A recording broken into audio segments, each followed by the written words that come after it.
a good bill.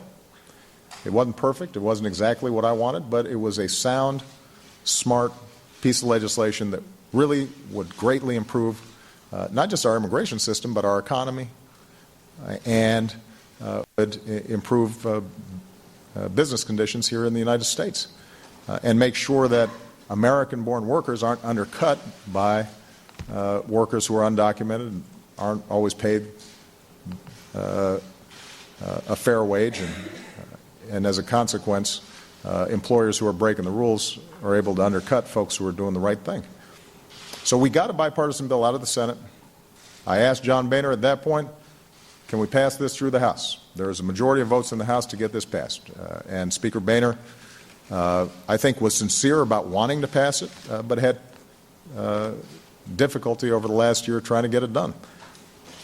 So when he finally told me he wasn't going to call it up this year, what I indicated to him is I feel obliged to do everything I can lawfully with my executive authority to make sure that we don't keep on making the system worse, but that whatever executive actions that I take will be replaced and supplanted by action by Congress. You send me a bill that I can sign, and those executive actions go away. That's a commitment I made not just to the American people and to businesses and evangelical community and law enforcement folks and everybody who's looked at this issue and thinks that we need immigration reform. That's a commitment that I also made to John Boehner, that I would act in the absence of action by Congress. So before the end of the year, we're going to take whatever lawful actions that I can take that I believe will improve the functioning of our immigration system, that will allow us to surge additional resources to the border, where I think the vast majority of Americans have the deepest concern. And at the same time, I'll be reaching out to both Mich McConnell, John Boehner, and other Republican as well as Democratic leaders to find out how it is that they want to proceed. And if they want to get a bill done, whether it's during the lame duck or next year, I'm eager to see what they have to offer. But what I'm not going to do is just wait. I think it's fair to say that I've shown a lot of patience and have tried to work on a bipartisan basis as much as possible.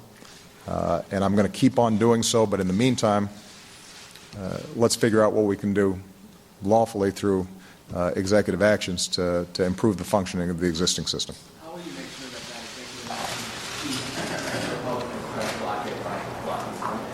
And can you give us a sense of whether or not you're thinking about $6 billion or about $4 million now? Jeff, I think if you want to get into the details of it, I suspect that when I announce that executive action, it'll be rife with detail. And I'm sure there will be a lot of follow-up questions. Chris Jansen.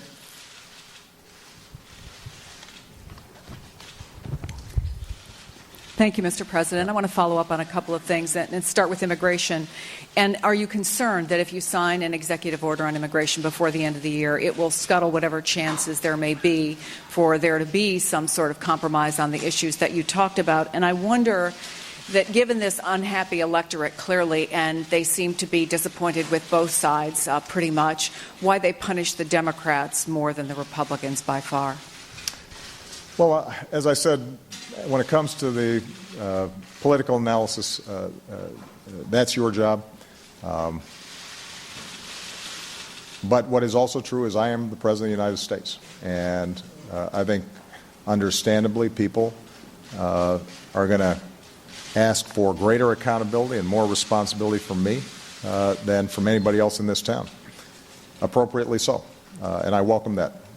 And the commitment that I will make to the American people and the way I've tried to conduct myself throughout this presidency is that I'm going to wake up every single day doing my absolute best to deliver for them.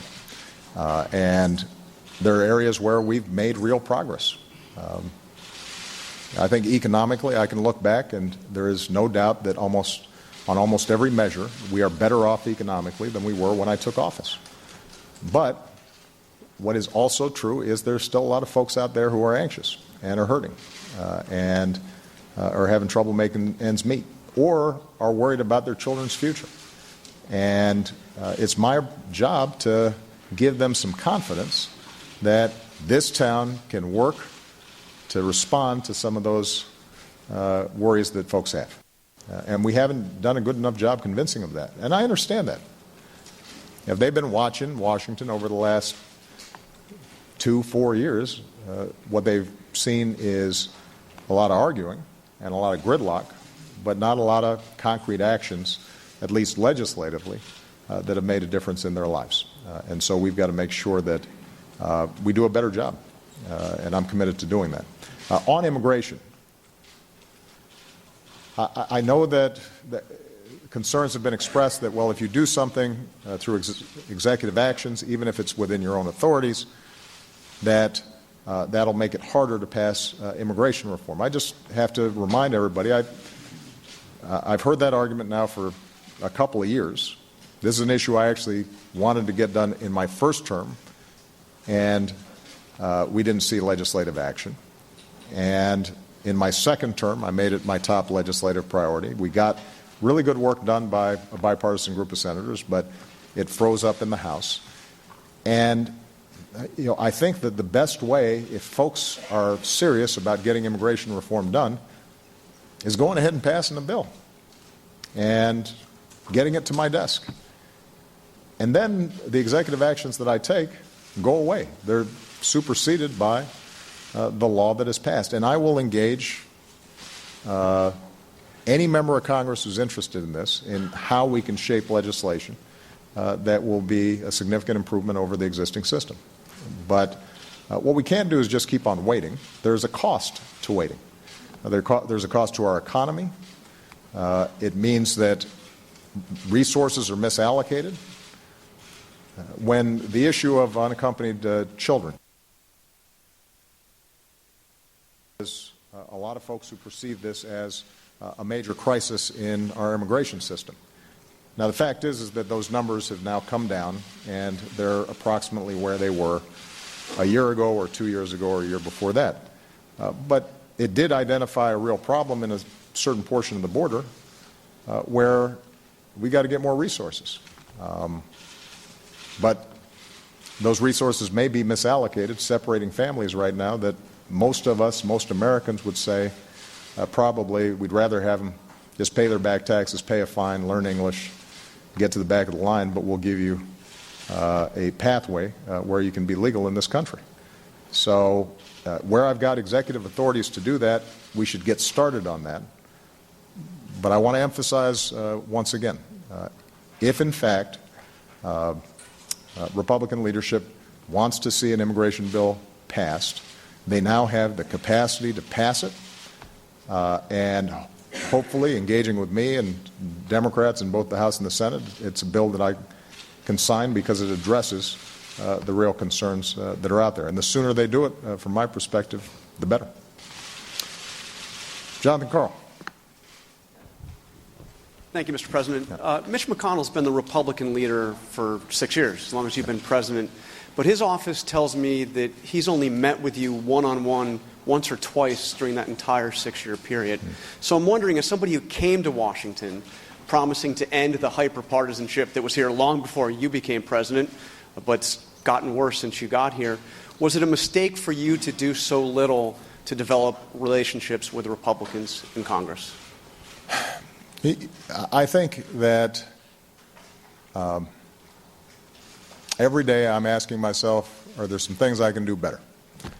And I'm going to keep on asking that every single day. The fact is that most of my interactions with members of Congress have been cordial, and they've been constructive. Oftentimes, though, we just haven't been able to actually get what's discussed in a leadership meeting through caucuses in the House and the Senate to deliver a bill. The good news is that now Mich McConnell and John Boehner are from the same party. I think they can come together and decide what their agenda is. They've got sufficient majorities to make real progress on some of these issues, and I'm certainly going to be spending a lot more time with them now, because that's the only way that we're going to be able to get some stuff done. And I take them at their word that they want to produce. They're in the majority. They need to present their agenda. I need to put forward my best ideas. I think the American people are going to be able to watch us, and they're paying attention to see whether or not we're serious about actually compromising and being constructive. And my commitment to them, and I've said this when I spoke to them, is that anywhere where we can find common ground, I'm eager to pursue it. Are you going to have that drink with Mitch McConnell now that you joked about at the White House Correspondents' Dinner? You know, actually, I would enjoy having some Kentucky bourbon with Mitch McConnell. I don't know what his preferred drink is, but my interactions with Mitch McConnell, he has always been very straightforward with me. To his credit, he has never made a promise that he couldn't deliver, and he knows the legislative process well. He obviously knows his caucus well. He's always given me, I think, realistic assessments of what he can get through his caucus and what he can't. And so I think we can have a productive relationship.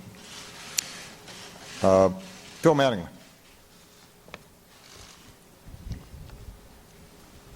Thank you, Mr. President. Yeah. Another deadline coming up is on your negotiators by November 24th. Have to figure out if they're going to reach a deal with Iran on a nuclear a nuclear agreement. I'm interested what your current perspective is on how those negotiations are going. Also, if it is your feeling that you have the power to implement any type of agreement that's reached without any action from Congress. And then also just wanted to quickly touch on the AUMF that you mentioned earlier. Is that going to be more of a codification of the limits that you've put in place for the mission up to this point? Or what should we be looking for on that when you send it to the Hill? Thank you. On AUMF, the leaders are going to be coming here on Friday. It'll be an expanded group, not just the four leaders, but a larger group who all have an interest in the issues we're discussing today. And I'm actually going to invite Lloyd Austin, the CENTCOM commander, to make a presentation about how our fight against ISIL is proceeding, and I think to answer questions and assure that Congress is fully briefed on what we're doing there. With respect to the AUMF, we've already had conversations with members of both parties in Congress, and the idea is to right-size and update whatever authorization Congress provides to suit the current fight rather than previous fights. In 2001, after the heartbreaking tragedy of 9/11, we had a very specific set of missions that we had to conduct, and the AUMF was designed to pursue those missions. With respect to Iraq, there was a very specific AUMF. We now have a different type of enemy. The strategy is different. How we partner with Iraq and other Gulf countries and the international coalition, that has to be structured differently. So it makes sense for us to make sure that the authorization from Congress reflects what we perceive to be not just our strategy over the next 2 or 3 months, but our strategy going forward. It'll be a process of listening to members of Congress as well as us presenting what we think needs to be the set of authorities that we have, and I'm confident we're going to be able to get that done. And that may just be a process of us getting it started now. It may carry over into the next Congress. On Iran, because of the unprecedented sanctions that we put in place, that really did have a crippling effect on Iran's economy. They've come to the table and they've negotiated seriously around providing assurances that they're not developing a nuclear weapon for the first time. And they have abided by the interim rules. We have been able to freeze their program, in some cases reduce the stockpile of nuclear material that they already had in hand. And the discussions, the negotiations have been constructive. the international